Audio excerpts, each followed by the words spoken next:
विजयदशमी बालकृष्ण प्रभु वैष्णवरून खूब खूब आशीर्वाद वैष्णवरून। तो आज के वीडियो में अपन जानेंगे कि प्रभु हथड़ी में पूरा हाथ लगा के और बिजनेस करने के लिए हथड़ी में विराज के बिजनेस प्रभु ने क्यों किया, ये लीला प्रभु ने, व्यापारी बनने की लीला प्रभु ने क्यों की, तो हथड़ी का क्या भाव है और अन्नकूट का क्या महात्म्य है, ये अपन आज के वीडियो में जानेंगे। तो पूरा वीडियो बिना स्किप किए हुए ध्यान से तो सुनिए, देखिए, ठीक है, तो ताकि आप लोगों को हृदयारूढ़ हो। तो इसके ऊपर अपन प्रकाश डालेंगे आज के वीडियो में। तो देखिए, हथड़ी और अन्नकूट दोनों एक दूसरे से जुड़ा हुआ है, इसलिए फिर पहले मैं आप लोगों को अन्नकूट का भाव समझाती हूँ। तो जो अन्नकूट है बराबर है कि अन्न का कोट, व्याख्या तो ये होती है, पर अन्नकूट को क्यों, तो गोवर्धन पूजा, गिरिराज जी हरिदास वर्य प्रभु, गिरिराज जी अपने साक्षात गिरिराज जी जो है उनकी महिमा किसी से छुपी हुई नहीं है, कितने कृपालु है, साक्षात पूर्ण पुरुषोत्तम का ही वो है स्वरूप गिरिराज जी, पर हरिदास वर्य स्वरूप है गिरिराज जी के। हरि ठाकुर जी के अंदर से ही ठाकुर जी के भक्तों का उद्धार करने के लिए, भक्तोद्धारक स्वरूप है गिरिराज जी। भक्तों के उद्धार करने के लिए ठाकुर जी के अंदर से ही ठाकुर जी ने गिरिराज जी को प्रकट किया है। क्योंकि आज ठाकुर जी खुद तो देखिए, आज अपन है बराबर है, तो अपन आज ठाकुर जी फिर गोपियों से, व्रज भक्तों के साथ, राधा जी स्वामी जी के साथ और आनंद में विराज रहे हैं, बराबर है, आनंदमय स्वरूप।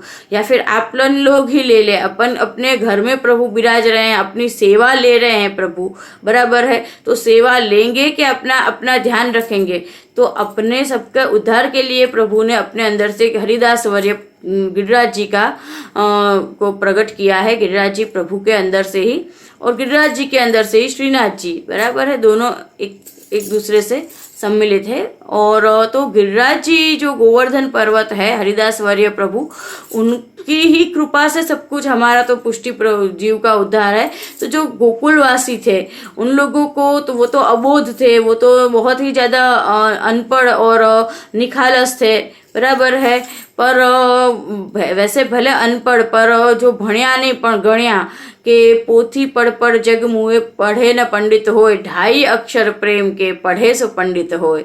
तो वो जो व्रज भक्त है उन्होंने तो प्रेम को पी लिया, पूरा प्रेम को पढ़ लिया। तो जब प्रेम को समझ लेता है उसको अपने आप सब कुछ समझ में आ जाता है। प्रेम से ही पूरा ये संसार है, बराबर है। प्रेम मतलब प्रभु, अनुग्रह, प्रभु ही प्रेम है, प्रभु ही आनंद है, बराबर है। सच्चे प्रेम की बात हो रही है, तो प्रेम समझ में आ जाता है। तो फिर किताबें खोल के हमें आंखें जला के किताबें नहीं पढ़नी पड़ती है। और खैर, तो वो गोपियाँ तो सबसे ज़्यादा विदुषी, सबसे ज़्यादा ज्ञानी अगर कहा जाए तो गोपियाँ ही थी वैसे तो, पर वैसे अबोध। तो उन लोगों को पता नहीं था, वो लोग तो सभी जो है इंद्र की ही पूजा करते थे और इंद्र के ही वो सब। तो फिर तब ठाकुर जी ने उन लोगों को समझाया कि हमको तो सभी चीज़ गोवर्धन पर्वत प्रोवाइड करता है, गोवर्धन पर्वत हमारी रक्षा करता है, तो हमें तो गोवर्धन पर्वत की पूजा करनी चाहिए, हमें तो गोवर्धन पर्वत को भोग धरना चाहिए। तो व्रजवासियों को ये बात तो समझ में आई और सही लगी, पॉइंट है। तो फिर उन्होंने तो ऐसे किया कि सभी अब गोवर्धन पर्वत की पूजा करेंगे। तो गोवर्धन पर्वत की पूजा करने के लिए और इंद्रमान भंग, इंद्र को एक अहम आ गया। ठाकुर जी क्या करते, एक पंथ दो काज, एक तीर से दो निशान है। व्रजवासियों को गिरिराज जी का महात्म्य भी समझा दिया, और जो ये इंद्र है जिसको उसको ऐसी खुशफहमी हो गई थी कि भाई मैं तो भगवान हूँ, बराबर है, कि एक चीज़ की हमें कोई एक वस्तु की अथॉरिटी मिल जाती है अगर, तो कोई हम उसके लिए अपने आप को हम भगवान समझने लगते हैं, बराबर है, हमको एक उसका बहुत अहंकार आ जाता है। ये जीवो स्वभाव तो दुष्टा, और ये हर ह्यूमन साइकोलॉजी में ये डिफेक्ट बाय डिफॉल्ट होती है। तो खैर वो इंद्र में भी वो चीज़ थी, तो उसका जो इंद्रमान भंग किया उसने इंद्र को लगा कि कहाँ जाएंगे, मेरे चरणों में ही आएंगे ना ब्रजवासी। उसने कोप आया, उसको गुस्सा आया कि मेरे बदले गिरिराज जी की पूजा कर रहे हो, अब तो देखो। तो फिर उन्होंने वर्षा करी, 1 दिन करी, 2 दिन करी, 3 दिन करी, 7 गिरिवर कर धार्यो, 7 दिवस, सॉरी 7 वर्ष नहीं, 7 दिवस गिरिवर कर धार्यो, वास्तव वृष्टि निवारी। तो ठाकुर जी ने तो पूरे गिरिराज पर्वत के नीचे एक तुतली उंगली के ऊपर पूरा गिरिराज पर्वत धारण करके और पूरे व्रजवासियों को उसी के अंदर संरक्षण दिया, गिरिराज जी के अंदर। तो और ज्यादा उनका भाव सुदृढ़ हो गया कि नहीं, गिरिराज जी ही सर्वस्व है अपने। और इंद्र का जो मान है वो भी, उसका भी पतन हुआ, भाव भंग हुआ। वो आया चरणों में लौटा और क्षमा करे प्रभु, क्षमा करे। खैर बराबर है। तो फिर ये जब भी गोवर्धन पूजा, तो गोवर्धन पूजा में गिरिराज जी को सब भोग लगाना है, तो सभी व्रज भक्त, कितना सुंदर, ऐसा नहीं कि भाई सिर्फ ठाकुर जी ने अपने नंदालय में ही सामग्रियाँ बनाई और भोग धर दी, सभी व्रज भक्तों के भाव का पोषण। और गिरिराज जी तो सिर्फ निमित्त, हकीकत में तो ठाकुर जी को ही व्रज भक्तों के भाव का पोषण करना था। और हकीकत में तो ठाकुर जी को ही व्रज भक्तों के हाथ, गोपियों के हाथ के बने हुए भक्ति भाव से बने हुई जो सामग्रियां हैं वो ठाकुर जी को ही आरोग्य थी, गिरिराज जी बराबर है। ए ही ते ही कछु न संदेह।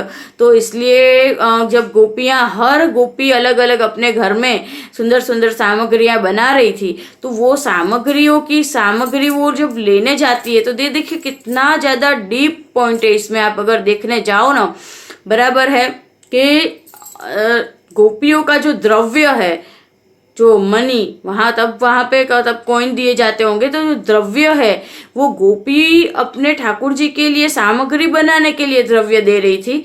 तो वो द्रव्य क्या हुआ, वो सामग्री भेंट हुई, बराबर है। तो सामग्री भेंट किसी वाणिया की दुकान पे जाके वो सामग्री के लिए भेंट देगी और फिर वो खरीदेगी सीधू सामान। उससे तो अच्छा है ना कि ठाकुर जी की सामग्री भेंट ठाकुर जी के ही पास आए। तो ठाकुर जी के ही पास आए तो ठाकुर जी खुद व्यापार में बिराजे, हथड़ी लगा के, और सब कुछ गोपियां ठाकुर जी के पास ही, ठाकुर जी को ही आरोगाने के लिए ठाकुर जी को ही सामग्री भेंट देके ठाकुर जी के ही पास से सीधू सामान खरीद रही है। और फिर उस सीधू सामान से गोपियां सुंदर सुंदर सामग्रियां बनाती है। और फिर सभी गोपियों की बनाई हुई जो सामग्री है वो, अब देखिए अन्न का कोट क्यों हुआ, वो इसीलिए तो हुआ, तो सभी गोपी सखड़ी लाती है, सभी गोपी भात लाती है, तो इसलिए वो बीच में जो है वो कोट होता है, बराबर है। और फिर उसके ऊपर क्या होती है, तुलसी के मांजर जो होते हैं उसकी पूरी वो, क्यों, क्योंकि तुलसी जी तो के बिना तो सखड़ी भोग प्रभु आरोगते नहीं, तुलसी जी का तो इतना महात्म्य है, बराबर है। तो इसलिए ये इस तरह से पूरा होता है। और अन्नकूट में कैसे होता है, तो ये हथड़ी का भाव तो आपको बता दिया, अन्नकूट का भाव भी बता दिया। अब अन्नकूट को धरने का क्या सिस्टम रहती है वो मैं आपको बताती हूँ, बराबर है। तो अन्नकूट जो है वो स्टील के या चांदी के बर्तनों में नहीं आता है, क्योंकि व्रज भक्तों के भाव से आता है अन्नकूट। इसीलिए तो सखड़ी कभी किसी के दर्शन नहीं होते, पर अन्नकूट के आपको जन्माष्टमी के महाभोग के भी दर्शन नहीं होते, पर अन्नकूट के सखड़ी ठाकुर जी आरोगते हैं, उसके दर्शन, खुले दर्शन में ठाकुर जी अन्नकूट आरोगते हैं, बराबर है। क्यों, क्योंकि वो व्रज भक्तों के भाव से है भाई, बराबर है। तो व्रज भक्त जो है वो तो कोई स्टील के बर्तन में तो लाते नहीं, वो तो मिट्टी के तब तो बर्तन चलते, तो वो मिट्टी के कुल्हड़े, मिट्टी के बर्तनों में सब कुछ सामग्री ठाकुर जी के लिए लेके गोपिया व्रज गोप ग्वाल लेके आते थे, बराबर है। तो इस तरह से गिरिराज जी के पूरे भोग, तो क्या सिस्टम क्या रहती है, तो फिर मैंने जो आपको बताया दूधघर, अनसखड़ी और सखड़ी। तो दूधघर, अनसखड़ी और सखड़ी का में क्या डिफरेंस रहता है उसके लिए एक और वीडियो बनाएंगे, बराबर है। तो उसमें आप लोग देखिएगा। और तो पहले दूधघर की सामग्री, तीनों में अलग अलग डिफरेंस रहता है। दूध और छेना से जो बनती है सामग्रियाँ वो दूधघर की होती है, फिर भी अभी बता देती हूँ। तो वो दूधघर की सामग्री सबसे स्टार्टिंग में, बराबर है, ठाकुर जी विराज रहे सबसे स्टार्टिंग में दूधघर की सामग्री। फिर हल्दी की मेड़ उसमें नहीं लगती है, पर फिर अनसखड़ी की सामग्री, और अनसखड़ी की सामग्री के बाद अनसखड़ी की सामग्री क्या क्या आती है वो खैर जब सभी बराबर है उसके लिए एक और वीडियो बना देंगे। उसके बाद अनसखड़ी की सामग्री के बाद सखड़ी की सामग्री, और सखड़ी की सामग्री में हल्दी की मेड़ आती है, क्योंकि अनसखड़ी और सखड़ी के बीच में वो मेड़ रहती है, बराबर है। क्योंकि अनसखड़ी की सामग्री जो है वो जो है आटा है, चून मतलब कि गेहूं का आटा है, बेसन है या मैदा है, उसमें घी का मोण, और घी के मोण के अंदर जल से बनता है लोट, पर तलता है घी में, फ्राई घी में होता है, बराबर है। तो वो अनसखड़ी, और सखड़ी क्या है, तो ये सभी चीज दाल भात शाक वो सब जो है वो सखड़ी, बराबर है। तो अन्नकूट में कौन कौन सी सखड़ी भोग आता है और कौन कौन से अनसखड़ी सामग्री आती है, उसके लिए आप मेरा नेक्स्ट वीडियो देखिए, बराबर है। और इस तरह से पूरा रहता है, और उसके बाद पूरा भोग सजने के बाद, भोग सिर्फ साजने में ही 1 घंटा लगता है, इतना ज़्यादा सिस्टोमेटिकली सजाया जाता है भोग, बराबर है। परफेक्शन, पुष्टि मार्ग में तो परफेक्शन मतलब मस्ट, हुसैन जी को तो बहुत ज़्यादा, सबसे ज़्यादा परफेक्शन पसंद।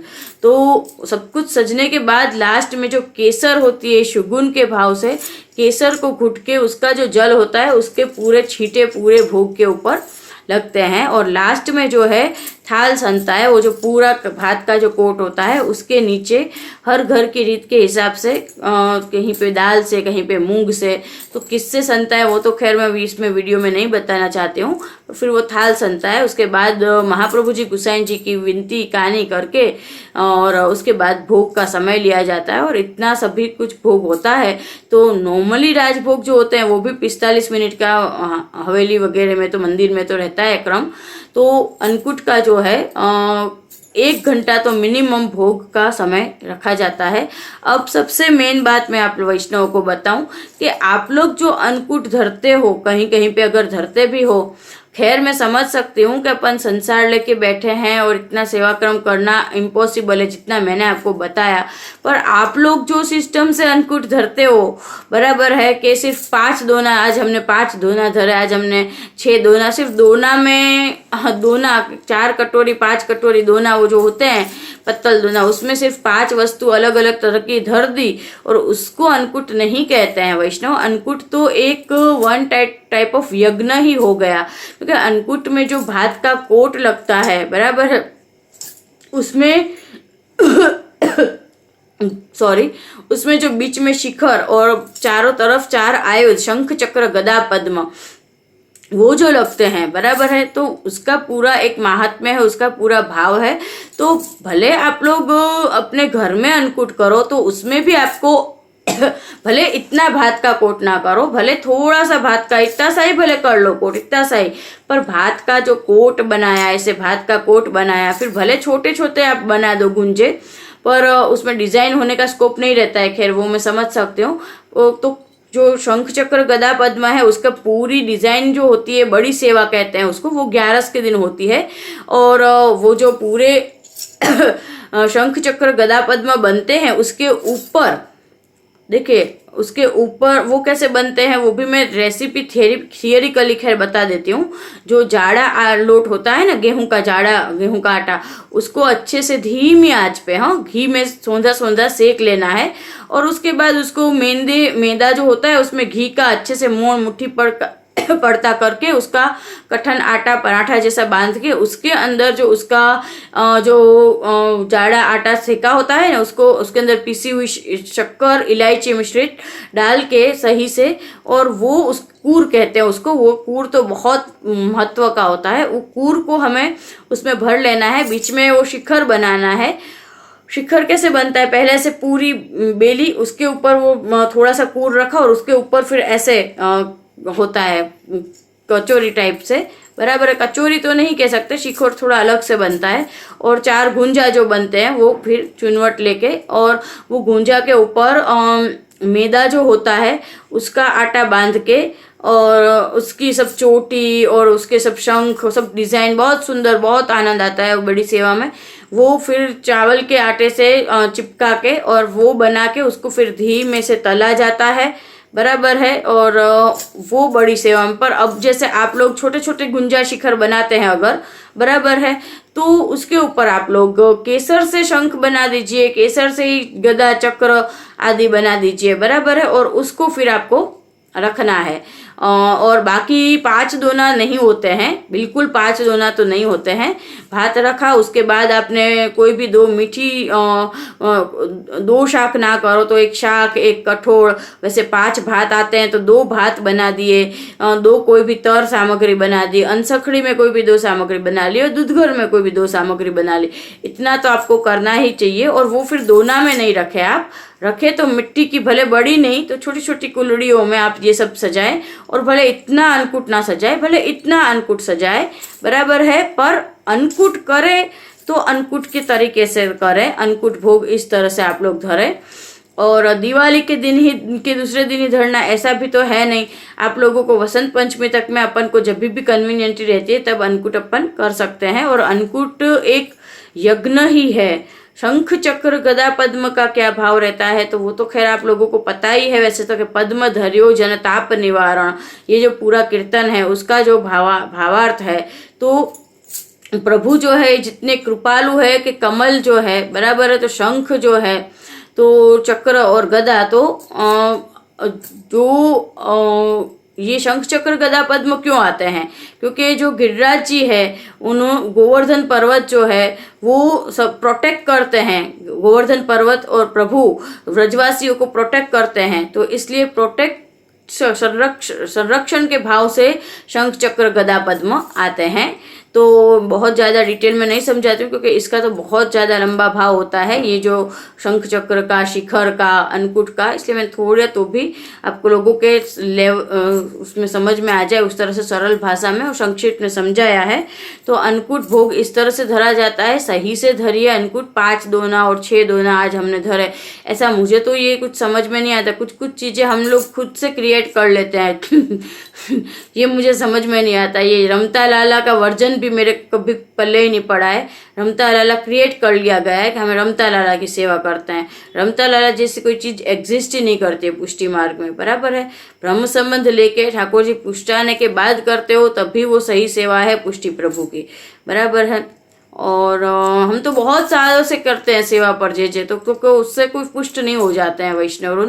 प्लीज़ कृपा करके समझा कीजिए और इस तरह के लॉजिक आप लोग नहीं लगाया कीजिए, ठीक है। तो इस तरह से होता है पूरा सुंदर अन्नकूट, दिवाली, धनतेरस, सभी की आप सभी को बहुत बहुत मंगल बधाई और बहुत बहुत आशीर्वाद वैष्णवरुन, ठीक है। विजय श्री बालकृष्ण प्रभु वैष्णवरुन।